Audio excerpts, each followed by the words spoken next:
KTV, we're ready. Welcome to the Lincoln City Council meeting. We'll have everybody please take your seats.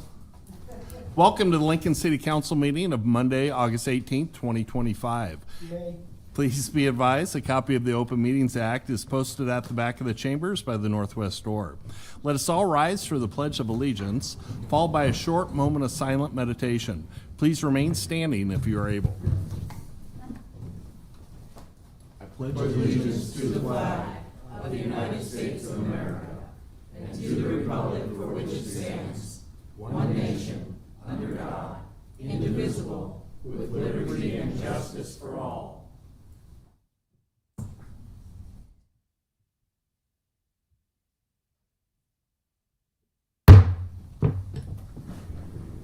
This is exciting. The order of business of the City Council is as follows. The clerk will call the items listed on the agenda. Under public hearing, anyone wishing to speak on an item must first register and sign in at the table located in the lobby. The council shall require any member of the public addressing the council to identify themselves, the name of any organization representing by such person, and their address, unless the address requirement is waived to protect the security of the individual. Each speaker should state whether they are speaking in favor or in opposition to the item. Testimony is limited to 5 minutes per speaker. Anyone wishing to speak on an agenda item shall come forward after the clerk reads that item and the applicant has presented. After public comments, the applicant may make one short rebuttal. After all public hearings, the council will vote on resolutions and items listed under third reading. On the second and last Mondays of the month, immediately prior to adjournment, anyone may speak on any issue not on the agenda for that date nor planned for a future agenda. We ask that all speakers strive for civility and allow the business of council to proceed unimpeded. Will the clerk please call the first item of business? Our first item of business today for our City Council meeting of Monday, August 18th of 2025 is a few announcements. Due to the Labor Day holiday, City Council will not meet September 1st of 2025. Public hearing on our budget. Immediately following the regular council meeting, there will be a public hearing on amending the 2024-2026 City of Lincoln Biennium budget for the City of Lincoln operating budget and capital improvement program, and authorizing the municipal annual certification of program compliance form for the 1 and 6 year street and highway program. Next on our agenda is our Mayor's Award of Excellence. Welcome, Mayor. Thank you, Chairperson Carlson, and hello, everyone on the council. It's really great to be back here. I'm here to speak in favor of an amazing team at LPD that is the latest recipient of the Mayor's Award of Excellence. Today, we're here to award the March 2025 Mayor's Award of Excellence to the in the category of fiscal stewardship. They were nominated by LPD Property Evidence Manager Grant Richards, and it is to the team of Diane Campbell, Tom Stumbo, Courtney Fisher, Jessamy Gray, and Jeremiah Johnson, all who have been with the Property and Evidence Unit. They have made outstanding contributions to the operations and efficiency of this unit. And they are really significant since this unit is not only responsible for the safekeeping of evidence and property items for LPD, but also for the Sheriff's Office and the University of Nebraska-Lincoln Police Department. And on average, the unit manages the intake of anywhere from 22,000 to 30,000 items plus each year. It's a lot of work. And each of these items requires special handling, storage, and entry into LPD's records management system. The team also plays a key role in determining which items can be released or disposed of, a crucial task given that the unit has traditionally taken in so many more items than it's able to discharge. This group, however, started to reverse that trend in 2023 when they discharged 2,679 more items than came in. And last year they increased that number to 8,168. Their hard work has successfully reunited community members with their property, returning 400 more items to their owners in 2024 than had been returned in 2023. And equally impressive is this unit's precision. Independent audits of all high-value items over the past 2 years found 0 record-keeping errors. 0 errors, 2 years in a row. In his nomination letter, Grant Richards commended this achievement, stating, quote, "When you consider the sheer volume of data entries alone for each item, that is just remarkable." Also remarkable, he noted, is the group's work ethic, attention to detail, thoroughness, and ability to work as a team to be, quote, "consistently error-free, productive, and goal-oriented." And although this team works largely behind the scenes, the results of their work deliver tangible public benefits, enhancing the efficiency of our criminal justice system, ensuring the safety of evidence, and reconnecting residents with their belongings. So I hope you will please join me in congratulating Diane Campbell, Tom Stumbo, Courtney Fisher, Jessamy Gray, and Jeremiah Johnson for their excellent work as part of the Property and Evidence Unit, and I'd love for them to come up and accept these plaques.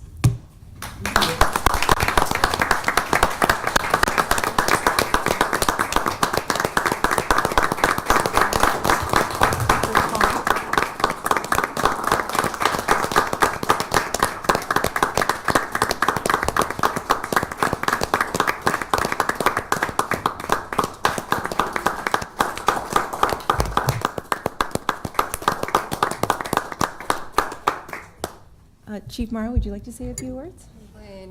Council, thank you for the opportunity to be here in front of you today. I do know that none of our amazing team from the proper unit wanted to come up and say anything, so I hope I do them justice in sharing a few more words. And what I really want to hit on while we talked about kind of the management and responsibility, the day-to-day, their attention to detail, dotting I's and crossing the T's, it's remarkable, the pieces of evidence that they process and being error-free in the audits. But when we talk about reconnecting those pieces of property and evidence to community members, I want to highlight that that's an actual engagement. That all throughout the day, we have a internal LPD property and evidence counter, and then we have one for the community. And all day, they manage all of their workload, that all of those pieces of evidence and property that we're bringing in, as well as engaging with each and every community member that comes in that they're returning property to. So that's a relationship. It may seem that we just throw that in the mail, but generally that's a good conversation and representation of the Lincoln Police Department, and we just couldn't be more proud to have them on our team. And thank you for all of your effort and that attention to detail, because sometimes they have to fix our errors. And they do it with such kindness and grace, and we appreciate that. And sometimes that also means weekends in the middle of the night when we have large-scale events. So while generally the office hours are during the day, they are more than willing to come out in the middle of the night and help us if we need more space and availability, and they do so very graciously. So on behalf of all of LPD, thank you for all you do for us.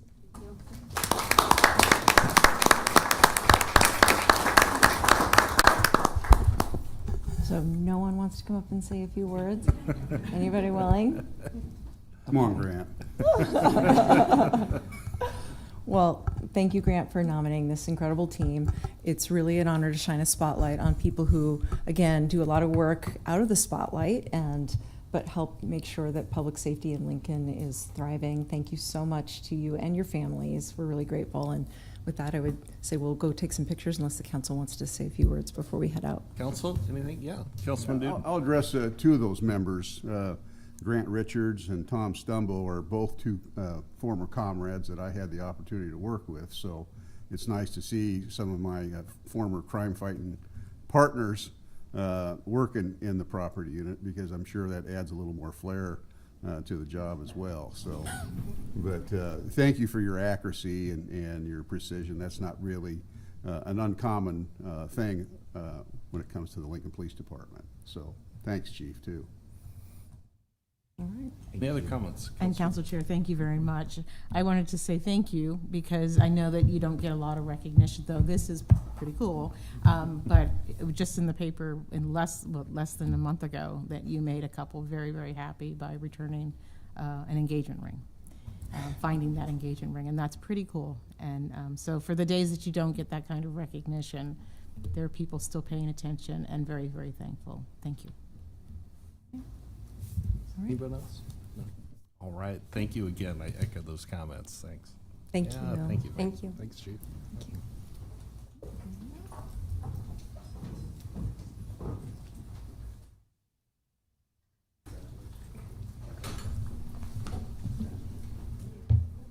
All right, we'll let the room clear here and then move forward with our agenda, Madam Clerk.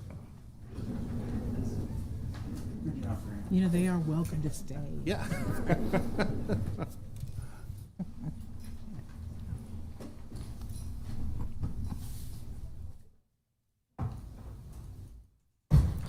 Okay, next on our agenda is our consent agenda, sections 1, 2, and sections 3. All right, is there anyone from staff here to present on the consent agenda items?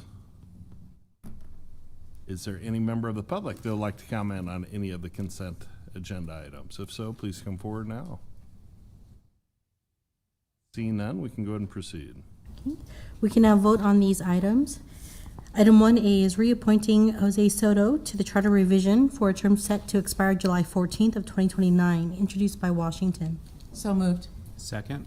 Second by Beckius. Any discussion? Seeing none, please call the roll. Weber, Yes. Bowers, Yes. Washington, Yes. Duden, Yes. Schob, Yes. Beckius, Yes. Carlson. Yes. Motion carried 7-0. Item 1B is approving the on-call construction engineering services task order agreement between the city and Alfred Benish and Company to provide construction engineering services for pavement repairs at Adams Street, 36th to 49th Street, project number LCLC 5250, introduced by Washington. So moved. Second? Second by Beckius. Any discussion? Seeing none, please call the roll. Bowers, Yes. Washington, Yes. Schob, Yes. Duden, Yes. Beckius, Yes. Weber, Yes. Carlson. Yes. Motion carried 7-0. Item 1C is approving the distribution of funds representing interest earnings on short-term investments of idle funds during the month ended June 30th of 2025, introduced by Weber. So moved? Second? Second by Washington. Any discussion? Please call the roll. Schob, Yes. Duden, Yes. Washington, Yes. Weber, Yes. Bowers, Yes. Beckius, Yes. Carlson. Yes. Motion carried 7-0. Item 1D is investment activity report for quarter ending May 31st of 2025, introduced by Weber. So moved? Second. Second by Beckius. Any discussion? Seeing none, please call the roll. Duden, Yes. Washington, Yes. Schob, Yes. Bowers, Yes. Beckius, Yes. Weber, Yes. Carlson. Yes. Motion carried 7-0. Items 2A through 2C were introduced by Schob. So moved. Second? Second by Weber. Any discussion? Seeing none, please call the roll. Schob, Yes. Duden, Yes. Washington, Yes. Weber, Yes. Bowers, Yes. Beckius, Yes. Carlson. Yes. Motion carried 7-0. That concludes our consent agenda. We shall move on to Section 4, Public Hearing Ordinances, Second Reading and Related Resolutions. Item 4A is approving amendment number 2 to agreement for PCS Tower and appurtenances between the City of Lincoln, Nebraska and Selco Partnership, doing business as Verizon Wireless, to extend the term of the agreement. Welcome. Good afternoon, Council. Tim C., Assistant City Attorney. I will be brief. This is an extension of an existing contract. So this lease at 1901 North 14th Street has been in place since 2000. It expired this year, and so this is an extension of that agreement under the same terms. Financially, there's a 4% escalator on the rent, which is actually greater than we've been getting on some other leases lately. So again, just an extension of an existing tower contract at 1901 North 14th Street. We're happy to take any questions. Any questions, council? I don't think so. Thank you. Appreciate it. Thank you. All right. Is there any members of the public that would like to comment on this issue? If so, please come forward now. Seeing none, we can go ahead and proceed. That concludes section 4 of our agenda. We shall move to section 5, ordinances, third reading and related resolutions. I'll call item 5A, change of zone 25015, application of U.S. property to change the zoning designation from AGR Agriculture Residential to O3 Office Park District on approximately 2.7 acres on property generally located in the southeast corner of Nebraska Parkway and Pine Lake Road, introduced by Shob. So moved. Second. Second by Beckius. Any discussion? Chair Carlson, Yes. I would just like to thank U.S. Property for their continued investment in the Lincoln area. U.S. Properties has a large holding here in Lincoln, and just want to thank them for their continued investment in our city. We appreciate it. Thank you, Chair. Thank you. Any other discussion? Seeing none, please call the roll. Bowers, Yes. Washington, Yes. Shob, Yes. Duden, Yes. Beckius, Yes. Weber, Yes. Carlson. Yes. Motion carried 7-0. Item 5B is change of zone 25012, application of Philip Romberg and Rochelle Mallet to change the zoning designation from R2 Residential District to R2 Landmark with historic overlay on the property generally located at 1821 South Pershing Road, introduced by Shob. So moved. Second. Second by Washington. Any discussion? Seeing none, please call the roll. Bowers, Yes. Washington, Yes. Shob, Yes. Duden, Yes. Beckius, Yes. Weber, Yes. Carlson. Yes. Motion carried 7-0. Item 5C, special permit 25027, application of Philip Romberg and Rochelle Mallet for a special permit for historic preservation to allow a garage within the required front yard with associated waiver on property generally located at 1821 South Pershing Road, introduced by Shob. So moved. Second. Second by Washington. Any discussion? Yes. Councilwoman. Thank you very much, Chair Carlson. I just want to say thanks to two folks. I want to say thanks to the Historic Preservation Committee for the amount of work that they put into these kinds of permits. They really are very thoughtful and thorough, and they help to maintain the design of neighborhoods and keep them, historic looking. And so I really appreciate that. And I also want to thank the homeowners for being patient with us while we work through this process, because your project is very good looking, and I know it's going to be an additive thing to the neighborhood. Thank you. Any other discussion? Seeing none, please call the roll. Shob, Yes. Duden, Yes. Washington, Yes. Weber, Yes. Bowers, Yes. Beckius, Yes. Carlson. Yes. Motion carried 7-0. That concludes section 5. Section 6 is resolutions first readings, our items 6A through 6D. Our pending list is section 7, which are items 7A through 7C. Chair Carlson, I Yes. would move adjournment. I'd second. Second by Weber. All in favor, say aye. Aye. Opposed? Motion carries. We are adjourned. Halftime. That's Yeah. right. We'll now move forward with the second meeting. Madam Clerk, I believe you have some statements. Correct. All right, public hearing on the proposed mid-biennium adjustments to the 2024-26 City of Lincoln budget and capital improvement program. Notice of place and time of this budget hearing and a summary of the proposed budget statement was published at least 4 calendar days prior to the date set for the budget hearing. The publication date in the Lincoln Journal-Star was Tuesday, August 12th of 2025. Items 8A and 8B will be taken up together for the purposes of the public hearing. Any member of the public desiring to speak on the proposed budget statement is allowed to address the City Council at today's hearing and will be given 5 minutes to provide testimony. For the record, the public hearing on amendments to the 24-26 budget is today. However, the resolution and ordinances will be delayed for the actual vote on Monday, August 25th. For the for the record, I also want to communicate how the City of Lincoln is within compliance of State Statute 13-511. Notice of place and time of this budget hearing and a summary of the proposed budget statement, including the amount in dollars of additional or reduced money required and for what purpose, a statement setting forth the nature of the unanticipated circumstances and the reasons why the previously adopted budget of expenditures cannot be reduced during the remainder of the current biennial period to meet the need for additional money in that manner.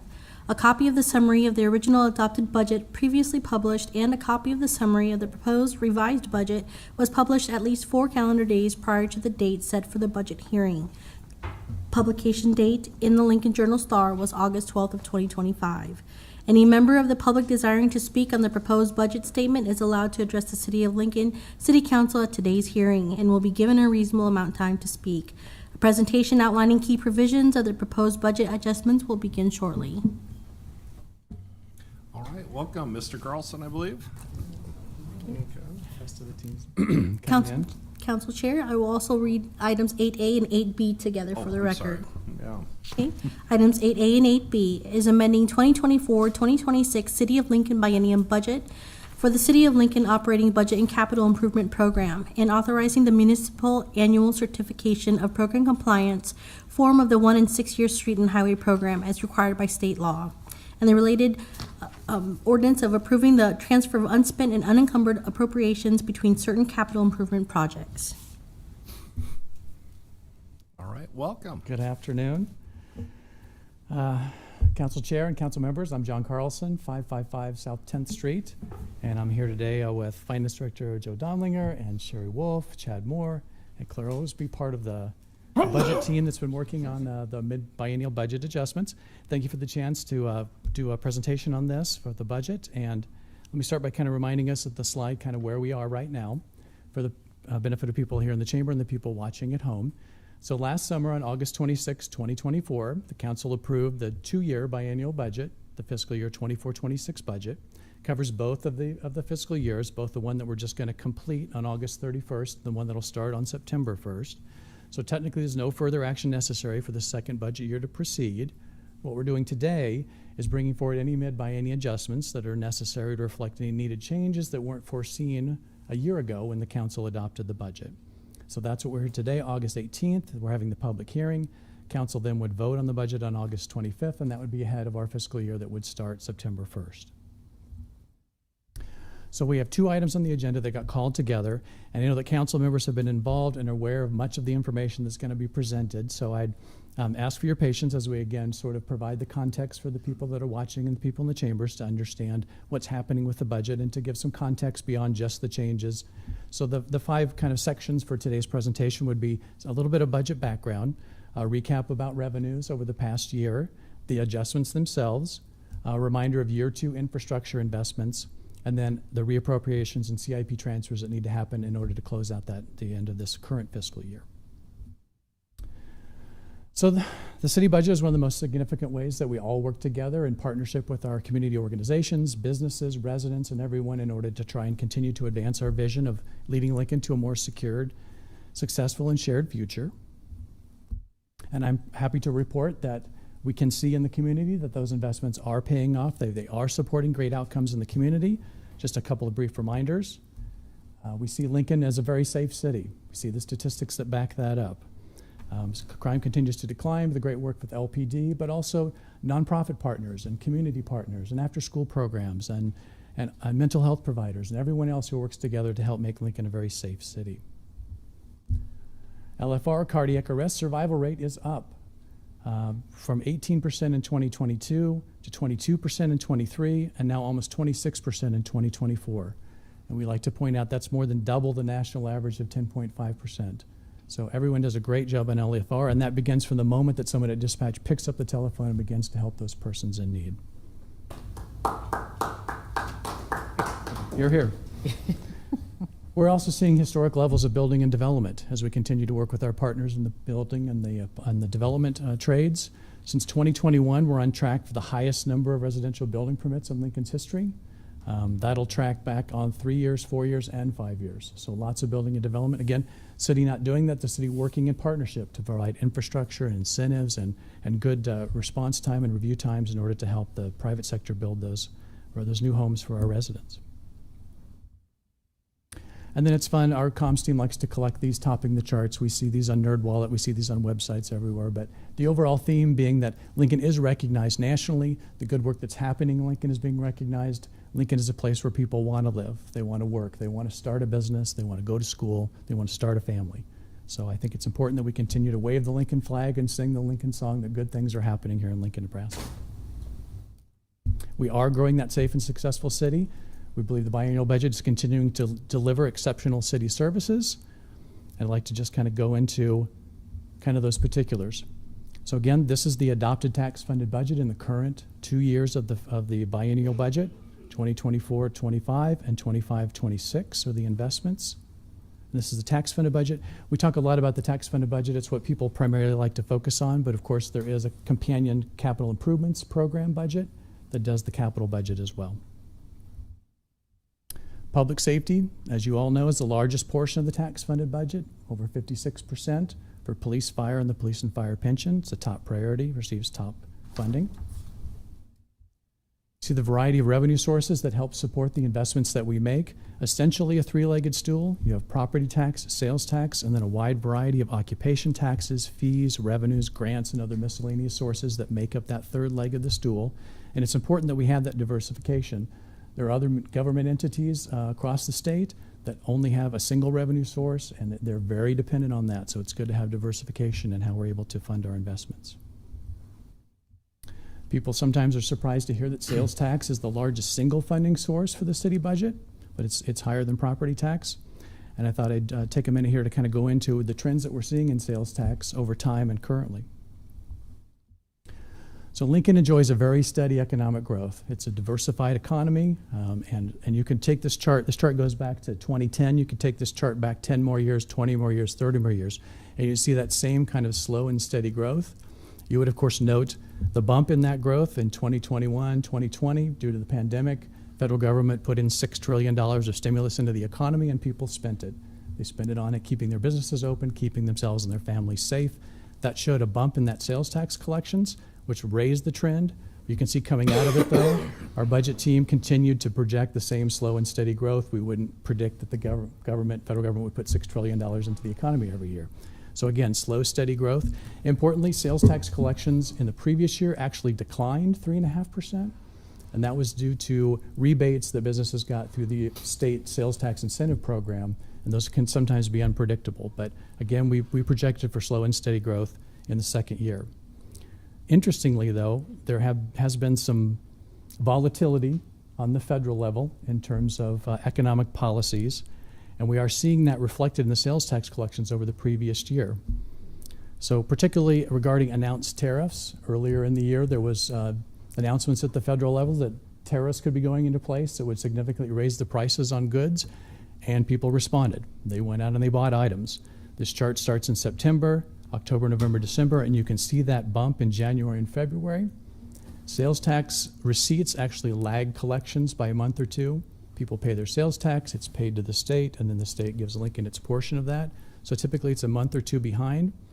So in February, you typically would see a bit of a bump from the holidays, but it would not be this high. If you track back, you can see that sales tax collections were abnormally high in January and February. And please remember that because it's going to track then to a couple investments we want to make later in the presentation. Property tax in Lincoln then, the second highest funding source, an important one to be able to continue to do the investments that we do. That we don't have any change to the property tax that was programmed in for this second year other than the voter-approved stormwater bond. Voters approved the stormwater bond in November, and then that's programmed in too. We feel it's important that we continue to work hard to make good investments and create good programs with that 17% that Lincoln receives of the property tax dollar.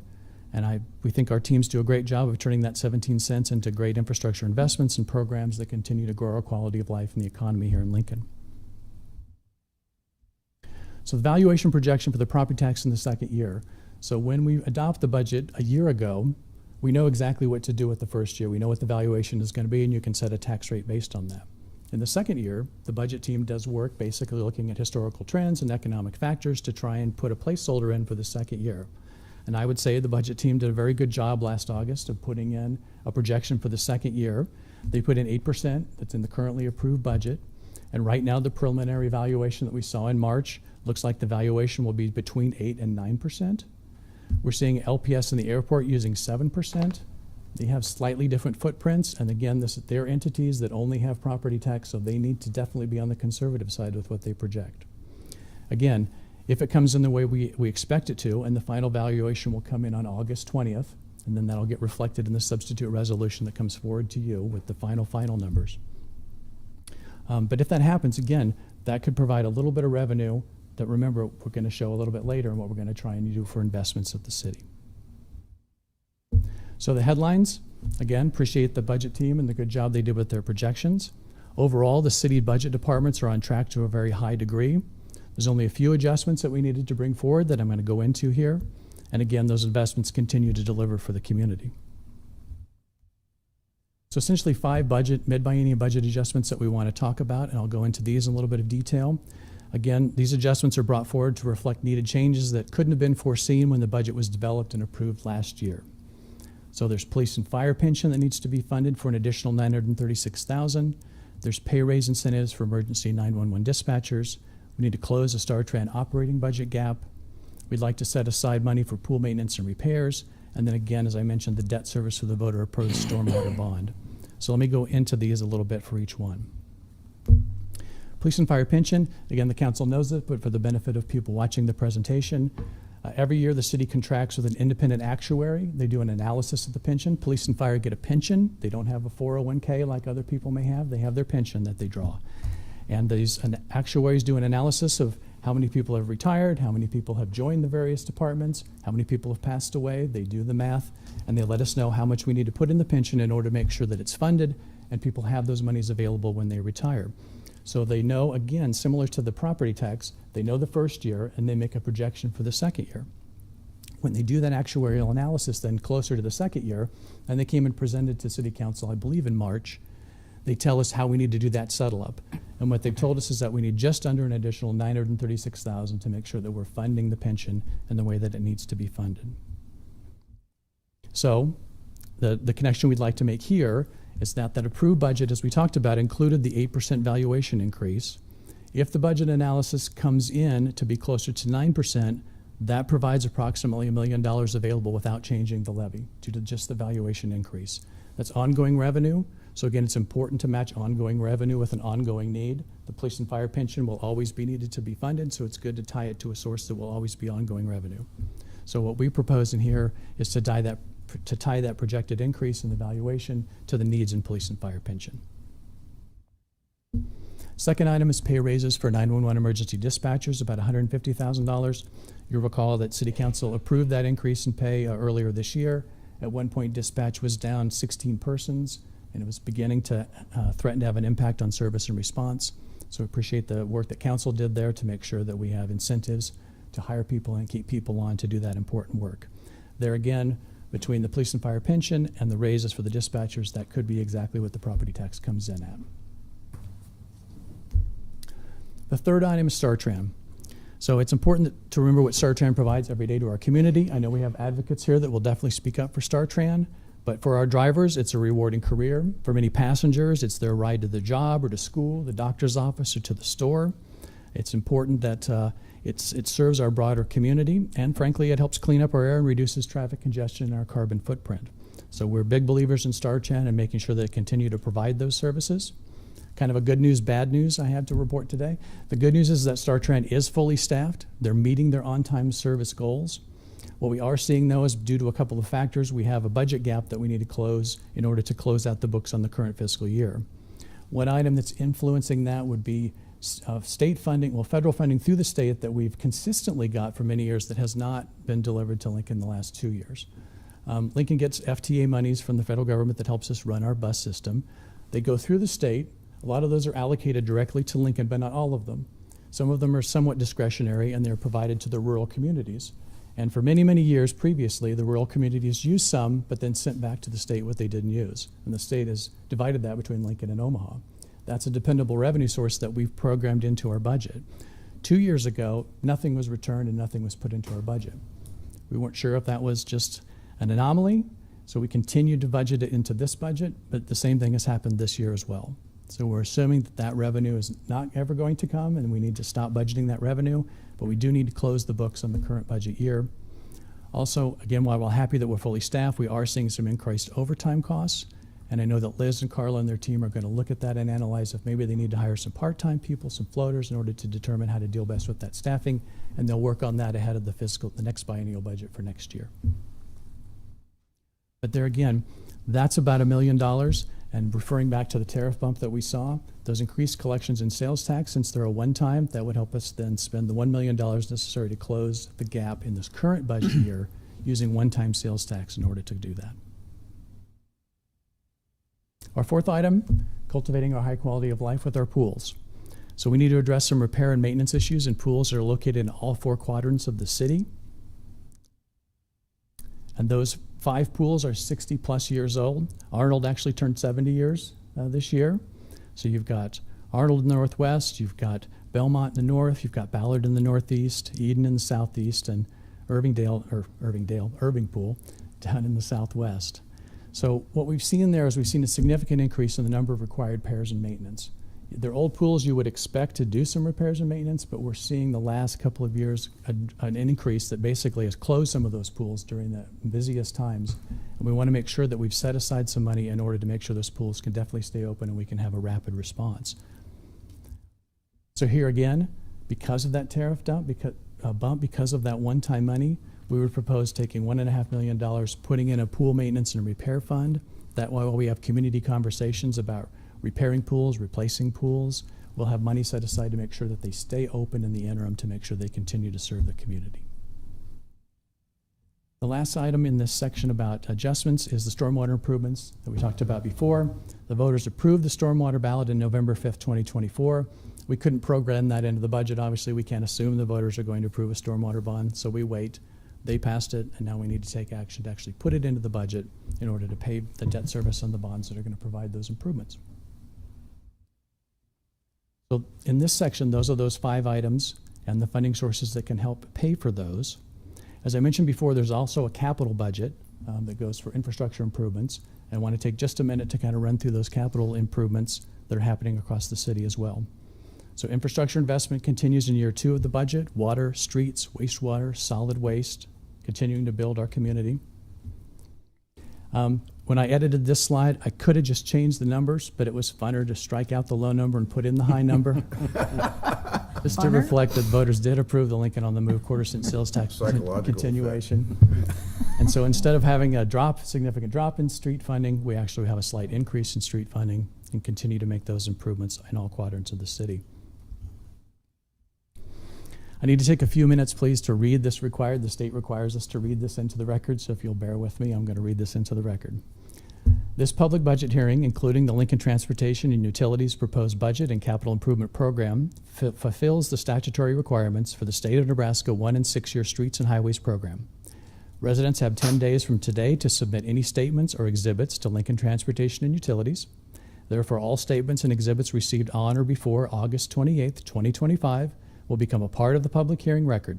These statements should be forwarded to Tim Byrne, Transportation, 949 West Bond Street, Suite 200, Lincoln, Nebraska, 68521.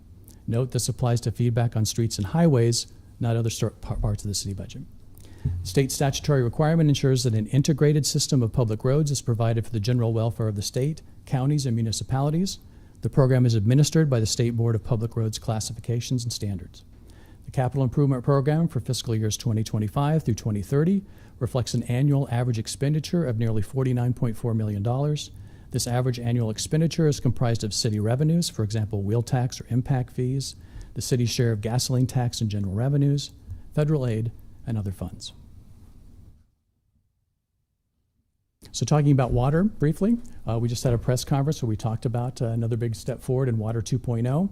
So there's over $200 million that's being invested in Water 2.0 to get that second water source project going. But independent of that, you can see $47 million in year 1 and $45 million in year 2 being invested in existing and new water infrastructure. That increases it to 8 miles of replacement mains in existing neighborhoods and 3 miles of new mains to build new neighborhoods. It includes our lead service replacement line program, which has been very successful, moving around neighborhoods, providing safe and healthy water. So these rates are already have been approved in the previous year, but just as a reminder to the public, we have these 5% rate increases that are programmed in. That would indicate about $1.76 increase in year 2 for the average water bill here in Lincoln. With that, Lincoln water rates continue to be very competitive. When you look at our peer cities across the country, you see Lincoln very near the bottom. Similar to wastewater, $71.9 million in the first fiscal year, $14.8 in the second. The reason that it looks like it's skewed like that is because they started the significant expansion of the Teresa Street wastewater treatment plant in year 1. So that's why that one is so much higher. Similar to water with the 5% rate increase, $1.76 per month to the average bill here in Lincoln. And similar to water, when you look at our regional peer cities, almost near the bottom for what is provided here in Lincoln. Solid waste operations show $43.3 million over the 6-year period of the CIP. Significant project there is they've begun installing a new liner and leachate system as they open up a new cell out at the landfill. That way they're properly collecting the liquids, and they're starting to collect landfill gas out in that system too, to provide for health and safety here in the community. The rate increases that are already programmed into year 1 and year 2 have a little bit of an odd duck I need to explain here too. In the last legislative session, the legislature passed an additional fee that's a pass-through fee that we collect for them at the landfill and return back to the legislature. So when we look at this chart, we have the middle one. Normally we just have the 2, and the second year rate increase would reflect just the Lincoln change in the occupation tax and the landfill fee, but there's an interim step. So the new tipping fee out at the landfill altogether will be $54.59 per ton. No changes proposed in the other collection facilities.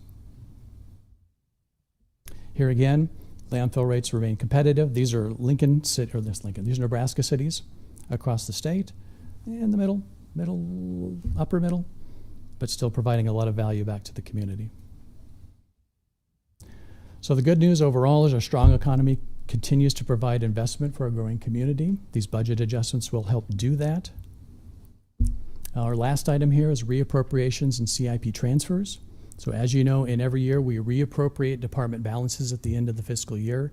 Lincoln doesn't subscribe to the use it or lose it. We think that if you do that, people will just spend money for no reason. Instead, we ask them to carefully steward their monies. If they have monies left over, they can carry them over. One of the ways it's typically used is for retirements and for vacation or sick time payout. You don't typically budget for that, so if you have some reappropriation available, you can use that for that, and they have other kind of one-time needs that it's good for. There'll also be some capital improvement program CIP transfers to finish out this fiscal year. You may have a project that finished slightly over or slightly under, and the departments want to balance out those funds to make sure they can close the book on those. So I'm going to run through those briefly here too. What you'll see in your CIP transfer ordinance. So in parks, the new Arnold Community Center is done. It's open, it's serving the community, it's doing great. That project is complete. So any remaining funding that they have in Keno balances there, parks would like to transfer to their general repair and improvements fund. They want to transfer funding into their ball field renovation fund to reflect some of the conversations that have been happening earlier this year to do additional improvements there. Golf has an irrigation project that got finished. They want to transfer the balance of that into their clubhouse and building repair fund. LPD has a couple of different projects that were finished, completed. They'd like to transfer those funds into the Northeast Team Station Fund to help finish that project. Fire training tower and installation costs turned out to be slightly more than the original estimates. They have money set aside. They'd like to transfer those in there so they have the balance of the funding to complete the tower project. Lincoln Transportation Utilities. So they have funding right now that's in their general Water 2.0 business unit, and now they're starting to create specific units for the specific pieces and parts of the project. So they want to transfer into the treatment facility business unit out of the general unit. Believe it or not, there's still an Antelope Valley Street and Bridge business unit. And Antelope Valley Street and Bridge are open and they're serving the public well. They'd like to take any balances that are in that and just put that into the regular street repair program, because these are just Lincoln streets now. So they can be repaired out of the regular business unit.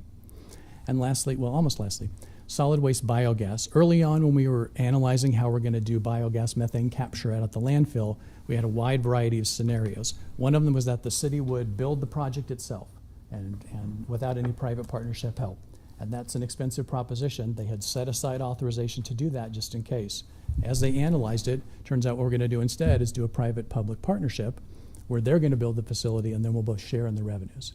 So what we need to do now is lapse the unused spending authority. They will not need to spend that money. Lapse it down to the small amount that they need to spend in order to do the partnership.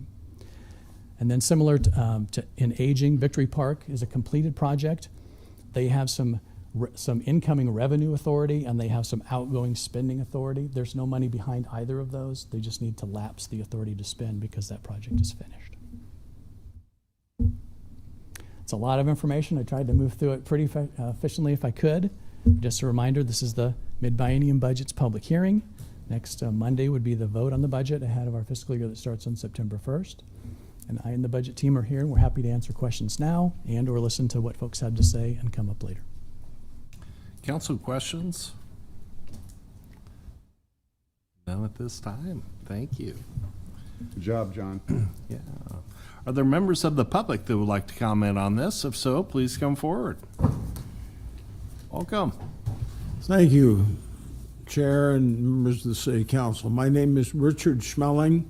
I'm at 445 South, no, I'm not, I'm at 445 Honor Drive, apartment 324, Lincoln, Nebraska, 68510. I'm the president of a group called Citizens for Improved Transit. I am grateful to the mayor for giving StarTrans some additional funds, but it isn't enough. We have a stagnant bus system.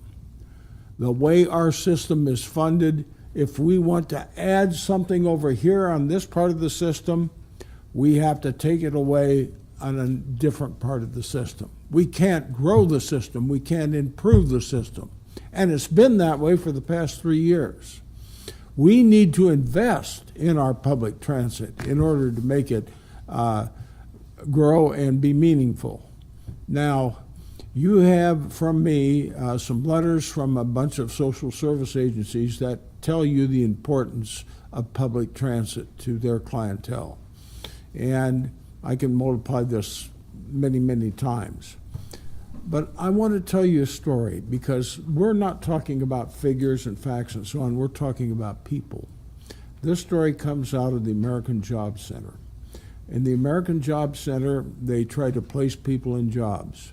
They had a young man that they placed in a job at Olston Automotive, which is on North 27th Street. What they do is they strip foreign cars for parts and sell the parts. This guy trained working a day shift. He worked out just fine. They were very happy with him. Hey, you're hired full time. The only problem is you have to work second shift. Guess what? He can get to work on StarTran, but he can't get back home. He had to boot a $16 an hour job with fringe benefits because of transportation. There are many other examples, I'm sure. Now, I furnish you with a green sheet that basically talks about what it costs to drive a car, and we don't realize it because we pay it out in little dribbles. But we're to the point where the cost of owning and maintaining a car is creating more and more people who are dependent upon public transit. In all honesty, this sheet is about 3 years old. American Automobile Association does an annual year cost of driving. I have the new figures, I just haven't updated this. Believe me, those numbers are up, especially in auto insurance cost and in auto repair cost. So we're going to have an increasing number of people who aren't going to be able to drive. While all this is going on, our city is growing geographically and population-wise. How are we going to serve these people adequately? The only way we can do it is to invest more money. And there is extra money. The sales tax revenues are up. There's some slop in there.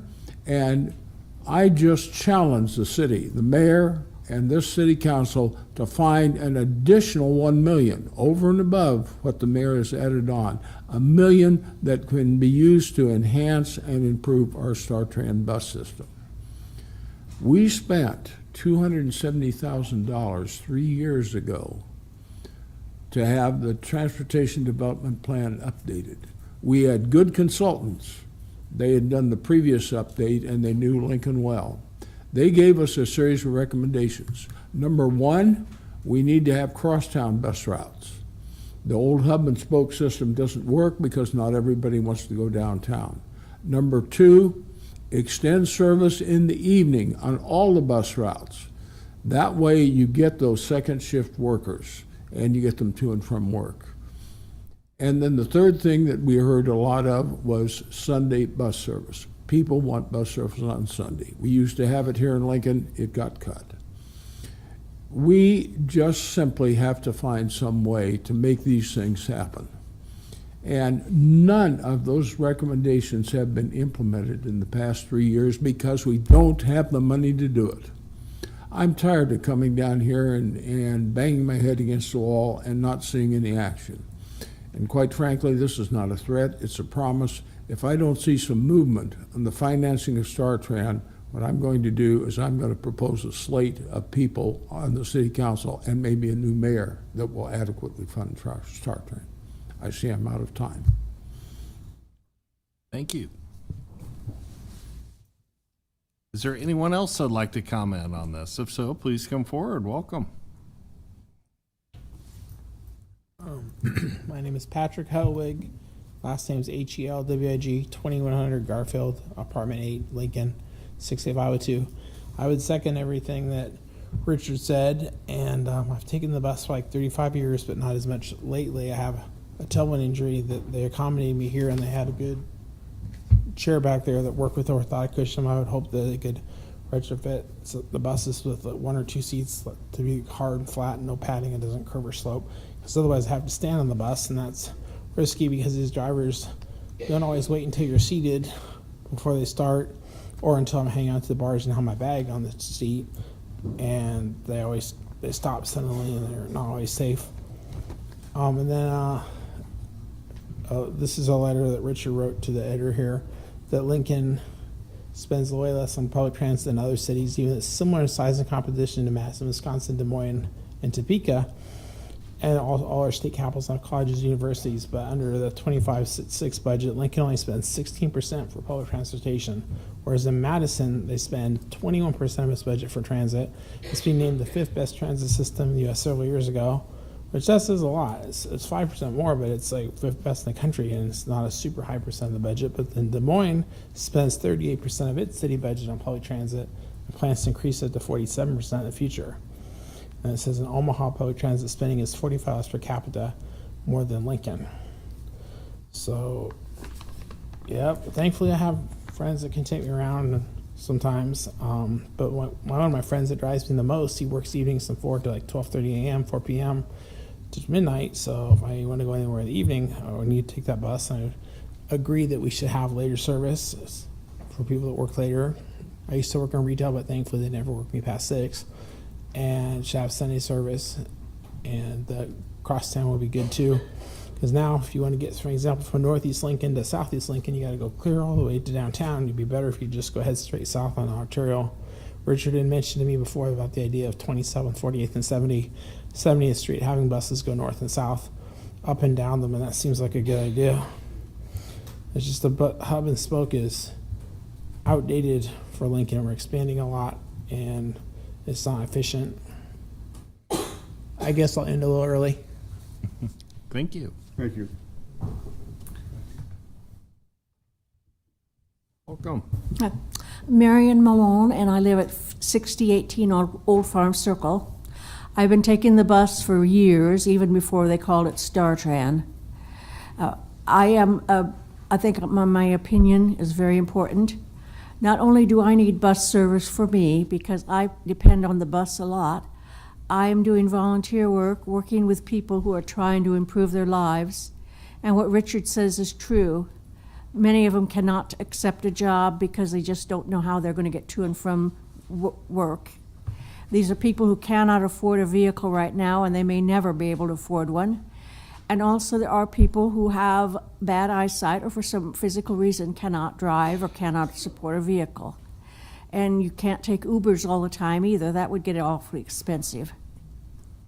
You need to kind of save your Ubers back for special times. Anyhow, I once spoke with an elderly gentleman who's passed on now, but he said StarTran is a good system as far as it goes. It does not go far enough. And I agree with that. I agree we need Sunday service because there's people have to work on Sunday. They want to go to church on Sunday. They want to go out and eat and do things. And we need far better service than just running it once an hour on Saturday and quitting at 6. Because there are people who have to work on Saturday nights. They have to work second shifts on Saturday. We need something 7 days a week, and we need it more than once an hour. And I will agree that we have done things, it's better than it was, but then it just kind of stopped. The phases they were going to do have not happened. I do thank you that we will have a better place to catch the bus when it's built. In fact, it's an improvement now over what it was. Where it was before, it was dirty and it gave a bad impression. People in Lincoln who take the bus, they are not poor especially, and they aren't losers. They're working, they're trying to improve their lives. And as a result, they get demeaned just because they take the bus. So I'm grateful we did away with that dirty bus shelter there at Goals. The one we have now it could stand some improvement, but it's certainly better than it was. And I'm glad we're going to be getting a new one that'll be nice and comfortable for people. And that I'm asking for respect for me and for Richard and for everybody who takes the bus. Thank you. Thank you.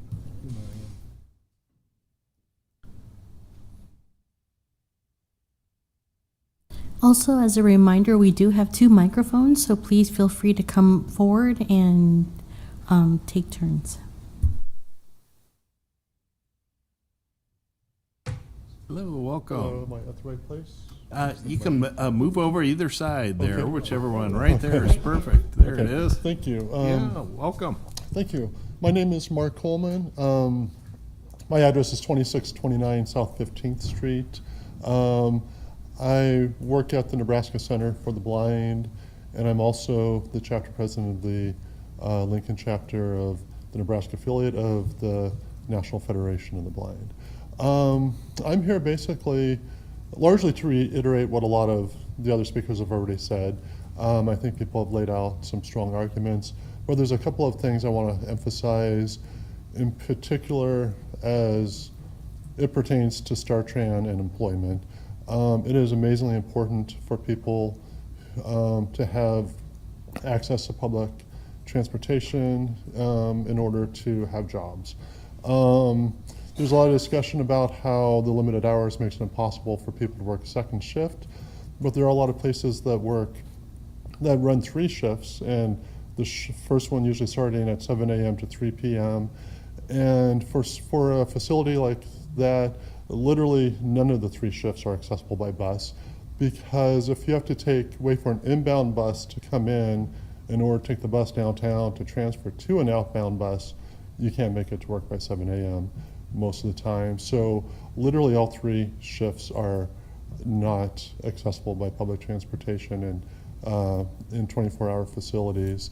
Another thing I want to point out is that coming up, public transportation is going to be that much more important for maintaining employment. As we know, the so-called Big Beautiful Bill is going to require is going to have work requirements for receiving SNAP, for receiving I believe, Medicaid, and most people receiving SNAP and Medicaid are already fighting an uphill battle for employment. There's a reason they're in the position that they're at. And if you take away the ability for people to work, at the same time you're adding work requirements, it's just going to amplify the hurt and the misery that results. And I think I think you guys need to consider that when you look at the future of StarTran. It's going to be harder and harder for many people to work without reliable public transportation. Richard discussed the increased costs of owning a vehicle. We're living more and more in a 24-hour economy. There are so many factors that really require a more robust public transportation system. And I thank you very much for listening. All right, thank you. Mr. Coleman. Welcome. Yes, my name's Marilyn Kruger. I want to say good evening to the council members. I am a retired city bus driver with 16 years of service in Lincoln, having retired in 2019. I am also a founding member of Citizens for Improved Transit. During my time behind the wheel, I witnessed every day how vital public transportation is to our residents, connecting people to jobs, education, and service throughout the city. It is well documented that for every dollar invested in public transportation, Lincoln receives $4 in return revenue for the community. This is a concrete demonstration of the economic value that transit brings, not only by supporting local businesses, but also reducing traffic congestion and making the city more accessible to all. Before the pandemic, Lincoln was moving in the right direction by increasing funding and expanding transit services. It is important that we renew and strengthen that commitment. National trends show that communities with robust public transportation options are more attractive to young professionals and families choosing where to live and work.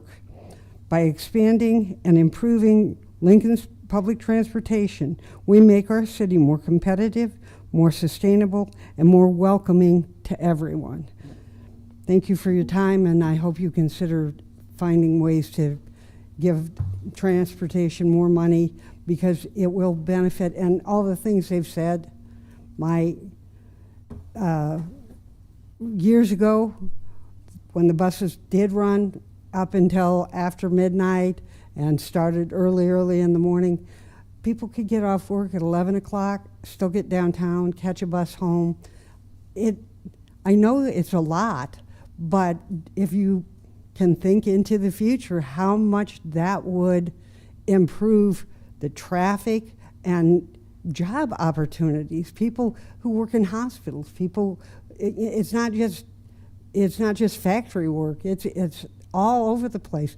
And when you take cars off the road, you don't have to do as many road repairs. It's just natural that a public transportation system is an essential service, just like police and fire.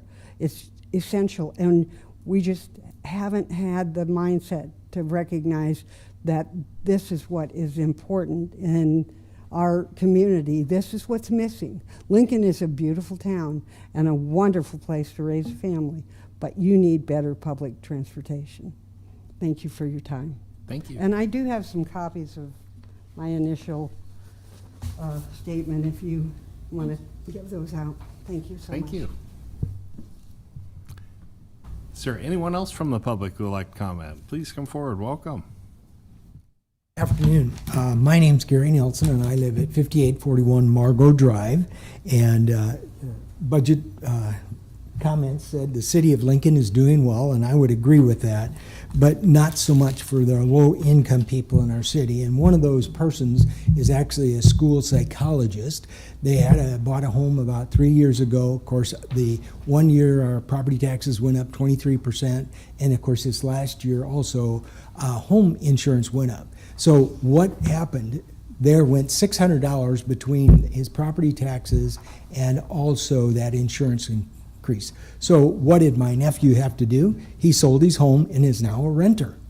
And that is because of continued growth of everybody's budget in that regard. And so one of the things they talked about was the property tax values going up 8%. And if it's like the year that it went up 23%, the city council chose to use 22.9 some percent. And when I figured that out, that was giving back or not using all of that property tax increase, and everybody got $4.31 out of that. And so, and then not only is there property tax values, but you said like, okay, it's $1.76 is all that the water tax is going up. Oh, it's only $1.76 that the sewer's going up. And then last week, the storm before, when I lost some branches, I took them out to the city dump, and it went from $12 to $18. And so there's so many things that are one thing on top of another, so that that low-income person or that person just getting started is going, I can't afford to do that. You know, they can't afford to buy a house. They got to rent. And then we turn around, we put money into a lot of apartments, which is fine and dandy and so on and so forth, but then we give tax increment financing. I need a new deck. Do I get my 10% property tax reduction for that. So what is good for business and maybe good for the city is not necessarily good for the individuals.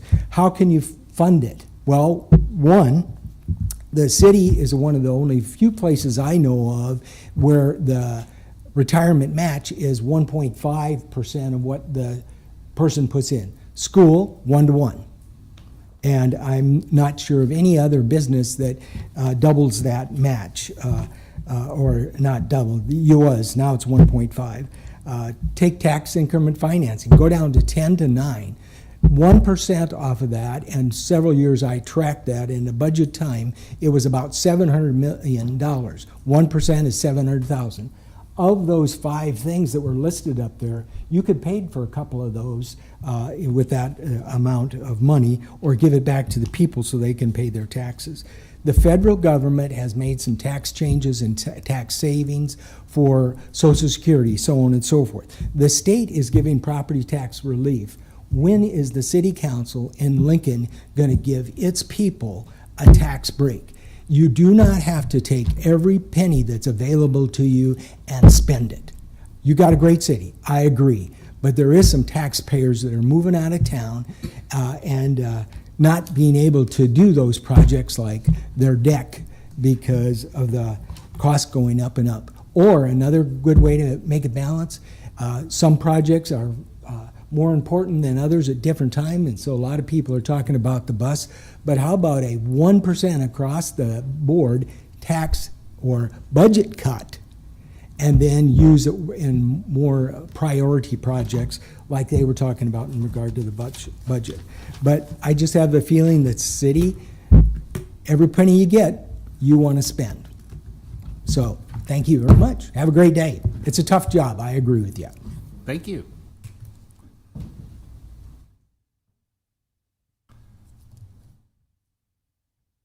Welcome. Thank you. Good afternoon. Roy Helm. I identify with the pronouns of he and him. I reside at 2750 South 13th Street, which is Otoe, Missouri land. I'm excited by some of the proposals, actually all the proposals in this budget revisit biennial. And I am strongly in favor of supporting retirement funding.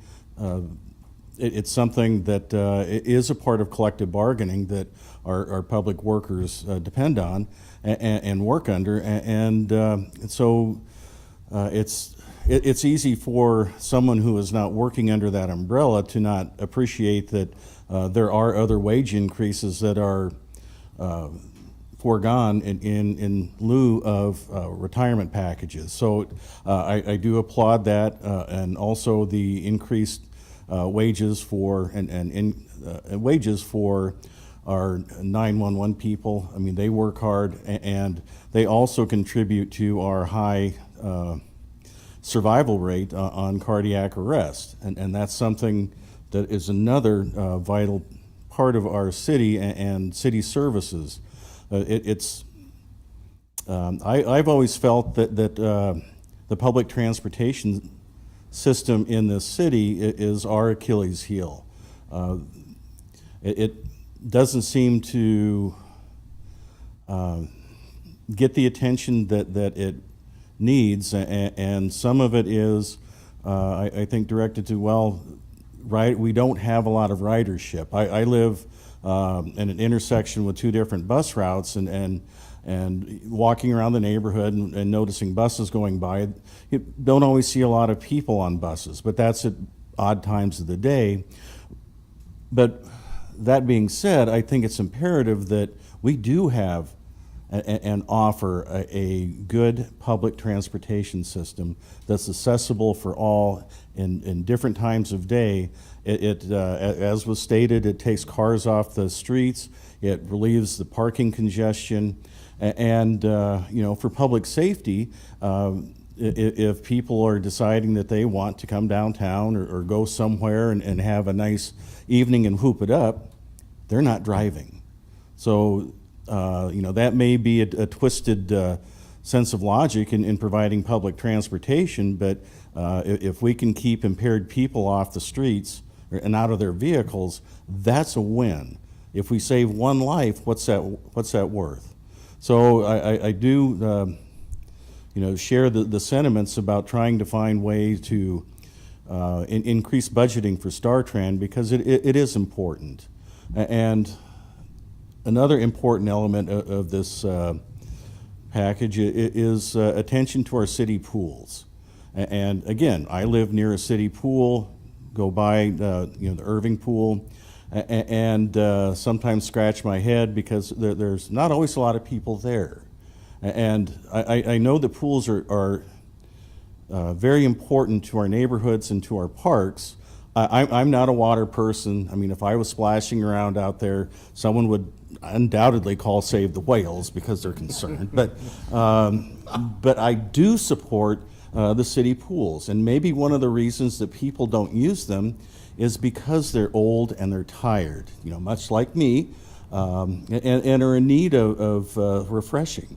And the pools provide a place for the neighborhood to get together, for neighborhood associations to host events, for children to learn how to swim, have competitions. And if we revitalize those pools and make them a place of real pride in our neighborhoods and our parks, perhaps more people will utilize them. Much like StarTran, if we improve it and enhance it, perhaps more people will utilize that system. So I'm not sure that much can be done at this stage of the budgeting, but I hope at least next year when we're having these conversations that we can have some real dialogue on how that money that we have is divided up, and maybe make some improvements and shift some funds around for some of these other priorities that obviously the public does have. But it's a difficult task, and I do appreciate the work that you all have done. And Mr. Carlson, thank you for your presentation and your whole staff. We'll see where this goes, but thank you. Thank you. Is there anyone else from the public that would like to speak? If so, please come forward now. Try it one more time. Would anyone else like to comment on this? If so, please come forward. Seeing none, Madam Clerk, you can move us forward. That concludes our public hearing on the budget. I would call for an adjournment. Move adjournment. Second. Second by Washington. All in favor, say aye. Aye. Opposed? Motion carries. We are adjourned. Thank you.